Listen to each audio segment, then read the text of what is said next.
अलग अलग न्यूज चैनलों के हिसाब से 23 अगस्त 2022 तक अकेले राजस्थान में हो चुकी है 30,000 से भी ज्यादा पशुओं की मौत। 6 लाख से अधिक पशु हो चुके हैं संक्रमित। इसका कारण है लंपी स्किन डिजीज या फिर गांठदार त्वचा रोग। हेलो दोस्तों, स्वागत है आप सभी का हमारे रामेश्वर कैटल फीड के यूट्यूब चैनल पर। हमारे चैनल का उद्देश्य है पशुपालन को बढ़ावा देना और पशुपालकों की समस्याओं का समाधान करके उन्हें जागरूक बनाना। रेगुलर तौर पर ऐसे जानकारी पाने के लिए आप हमारे चैनल को सब्सक्राइब करें। ये इतनी तेजी से फैल रहा है कि अगर इसकी रोकथाम नहीं की गई और लोगों को जागरूक नहीं किया गया तो यही हाल हो सकता है भारत के सभी राज्यों में।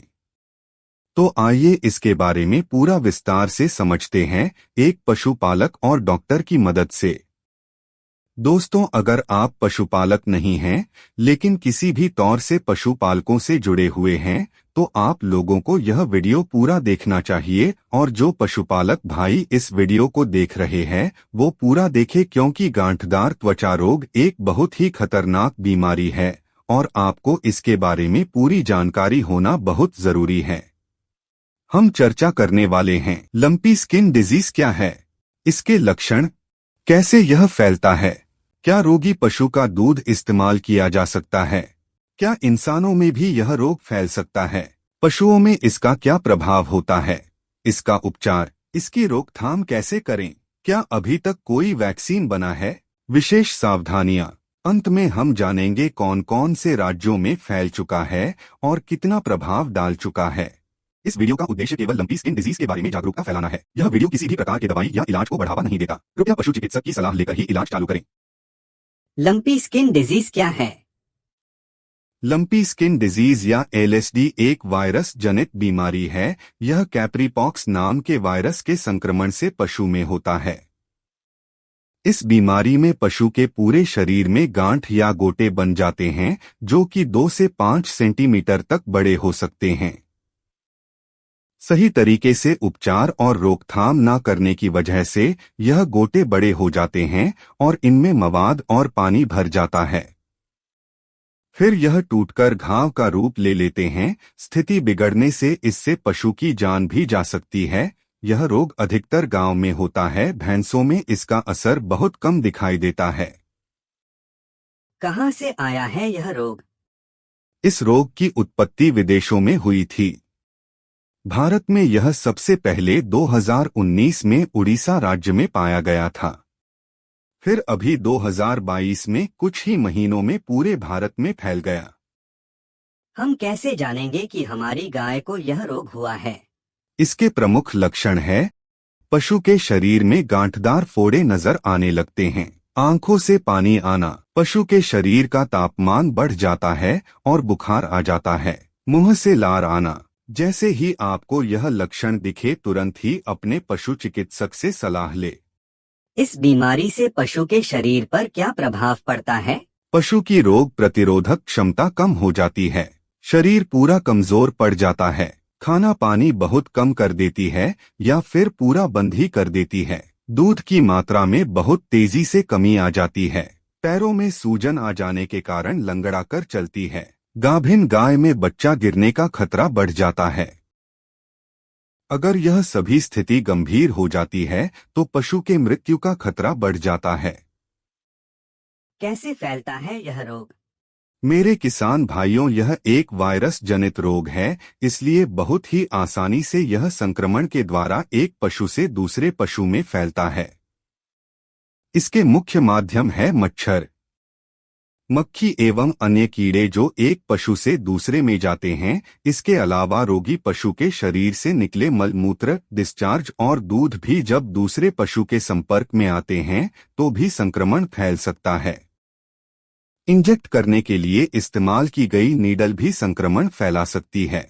अगर एक पशु से दूसरे पशु में इस्तेमाल की गई तो, या फिर गौशाला में काम करने वाले पशुपालक या मजदूर भी एक मजदूर भाई के द्वारा सावधानी न बरतने से भी यह वायरस फैल सकता है। रोगी पशु के संपर्क में आने वाली कोई भी वस्तु संक्रमण का कारण बन सकती है। आपका जवाब सुनकर मेरे मन में एक सवाल आ रहा है, क्या यह बीमारी पशुओं से इंसानों में भी फैल सकता है? और क्या रोगी पशु का दूध इंसान इस्तेमाल कर सकता है? बहुत ही अच्छा सवाल है। इसका मतलब आप मेरी बातें बहुत ही ध्यान से सुन रहे हैं। एलएसडीए जूनोटिक बीमारी नहीं है। जूनोटिक का अर्थ होता है ऐसी बीमारी जो कि जानवरों से इंसानों में और इंसानों से जानवरों में फैलती है। जूनोटिक ना होने के कारण इसका वायरस इंसान में कोई भी प्रभाव नहीं डालता है। इसलिए किसान भाइयों से मैं अनुरोध करता हूं कि बिना डरे आप अपने पशुओं की सेवा करें। आपको कोई भी खतरा नहीं है। वायरस का असर ना होने के कारण रोगी पशु का दूध इस्तेमाल में लाया जा सकता है, लेकिन सावधानी के तौर पर आप इसे अच्छे से उबालकर गर्म कर ले, उसके बाद ही इस्तेमाल में लाएं। क्या गाय के बच्चे को भी दूध पिला सकते हैं? इसका जवाब मैं आगे दूंगा। पहले इस बीमारी के उपचार और रोकथाम के बारे में बता देता हूं। दोस्तों, इस बीमारी को ठीक करने के लिए अभी तक कोई भी सटीक दवाई नहीं बनी है, लेकिन अगर सही समय पर चरणबद्ध तरीके से इलाज किया जाए और कुछ सावधानियां बरती जाएं, तो पशु को बचाया जा सकता है एवं पहले की तरह स्वस्थ किया जा सकता है। जैसे ही आपको अपने पशुओं में लक्षण दिखने चालू हो जाते हैं, आप तुरंत ही पशु चिकित्सक से संपर्क करें। पशु की स्थिति के अनुसार चिकित्सक उसका इलाज करेगा। आमतौर पर इलाज में पहले पशु का बुखार कम करने के लिए दवाई दी जाती है। संक्रमण का असर रोकने के लिए एंटीबायोटिक और एंटीहिस्टामिन का उपयोग किया जाता है। पशु की रोग प्रतिरोधक क्षमता बढ़ाने के लिए उसे इम्यूनिटी बूस्टर दिया जाता है और अन्य मल्टीविटामिन का उपयोग भी किया जाता है। अगर गोटे फूलकर घाव बन जाते हैं तो पशु चिकित्सक से सलाह लेकर आप पशु के पूरे शरीर को नीम और फिटकरी के पानी से धो सकते हैं।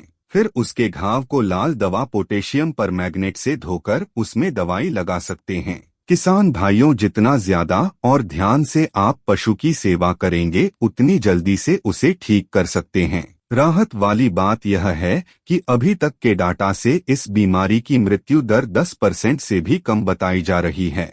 उपचार के साथ साथ क्या हमें कोई सावधानियां भी बरतनी पड़ेगी? संक्रमण को रोकने और बीमारी का असर कम करने के लिए यह सावधानियां बरतनी बहुत ही जरूरी है। संक्रमण की जानकारी होते ही रोगी पशु को स्वस्थ पशु से अलग कर दें। रोगी पशु का खाना पानी और अन्य इस्तेमाल में आने वाली चीजों को स्वस्थ पशुओं से अलग रखें। गौशाला की साफ सफाई पर ध्यान दें। नियमित तौर पर फिनाइल से गौशाला को धोए। रोगी एवं स्वस्थ दोनों पशुओं के आसपास मच्छर मक्खी ना जाए, इसलिए नीम के पत्तों का धुआं करें या फिर कोई अन्य घरेलू नुस्खे अपना सकते हैं। अगर आपके पास व्यवस्था है तो आप बड़ी सी मच्छरदानी का उपयोग रोगी पशु के लिए कर सकते हैं। जो आदमी रोगी पशु की सेवा कर रहा हो, उसे दूसरे पशु के पास जाने से पहले अपने हाथ जरूर सैनिटाइज कर लेनी चाहिए और हो सके तो दस्ताने का इस्तेमाल करें। रोगी पशु का इलाज कर रहे पशु चिकित्सक को अन्य पशु के पास जाने से पहले अपने आप को सैनिटाइज कर लेना चाहिए। इस्तेमाल की गई नीडल को भूल कर भी स्वस्थ पशुओं में इस्तेमाल न करें। अगर इस बीमारी से आपके पशु की मृत्यु हो जाती है तो मृत पशु को खुले में ना छोड़े। एक गड्ढा बनाकर मृत पशु को उसमें डाल दें और नमक और चूना डालकर मिट्टी में उसे ढक दें।